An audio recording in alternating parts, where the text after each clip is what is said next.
Welcome to this tutorial. In this tutorial, I'm going to show you how you can view all the photos that you have backed up in your Google Photos as well as delete some of them. So let's start. So the first thing we will need to do is open Google Chrome or any web browser of your choice. And then once you have opened your web browser, head to the search bar and type for photos.google.com. Then once inside this address, you will see this particular page and it will contain all of the photos that you have backed up from your Google account.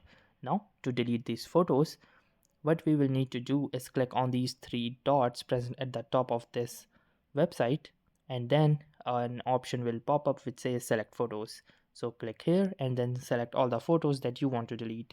For example, I want to delete these three photos.